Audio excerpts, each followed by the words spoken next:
Meli ya kivita ya Marekani USS George H.W. Bush imewasili katika eneo la operesheni la Marekani lililopo katika bahari ya Hindi, ikiwa ni hatua muhimu katika kuongeza uwepo wa kijeshi wa Marekani katika ukanda wa Mashariki ya Kati unaokabiliwa na changamoto za kiusalama. Kwa mujibu wa taarifa rasmi iliyotolewa jana Alhamisi, Aprili 23 mwaka 2026 na CENTCOM kupitia mtandao wa X, kuwasili kwa kundi hilo la kijeshi kunaashiria kuimarishwa kwa operesheni za Marekani katika eneo hilo ambalo lina umuhimu mkubwa wa kimkakati kutokana na njia kuu za biashara ya kimataifa na usafirishaji wa mafuta.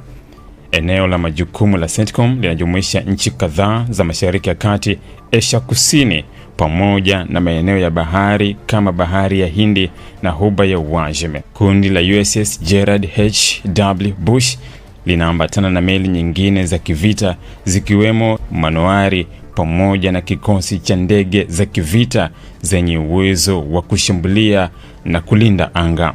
Makundi haya hujengwa kwa lengo la kutoa uwezo mpana wa kijeshi, kuanzisha mashambulizi ya anga, ulinzi wa baharini hadi operesheni za kijasusi, hivyo kuwa chombo muhimu cha nguvu za kijeshi za Marekani duniani.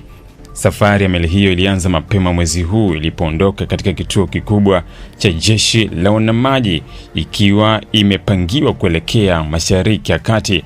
Hatua hiyo ilikuwa sehemu ya mkakati mpana wa Marekani wa kuongeza vikosi vyake katika eneo hilo kutokana na kuongezeka kwa mvutano wa kisiasa na kijeshi unaohusisha mataifa mbalimbali.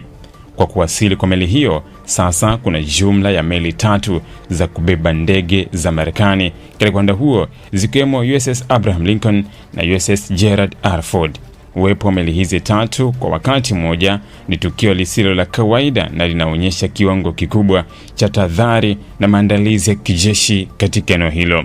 Wachambuzi wa masuala ya usalama wanaeleza kuwa hatua hii inalenga kulinda maslahi ya Marekani na washirika wake, hasa katika maeneo nyeti kama mlango wa Hormuz ambao ni njia muhimu ya usafirishaji wa mafuta duniani. Aidha, uwepo huo unalenga kuzuia vitisho vinavyoweza kujitokeza na kuhakikisha uhuru wa usafiri baharini unaendelea bila vikwazo.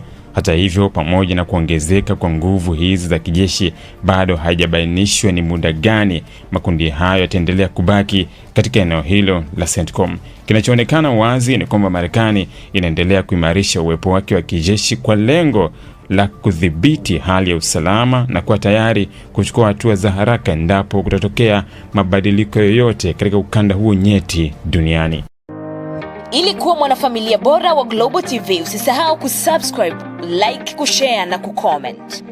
Baada ya kusubscribe, bonyeza alama ya kengele ili kupata taarifa kwa kila video inayopanda Global TV Online.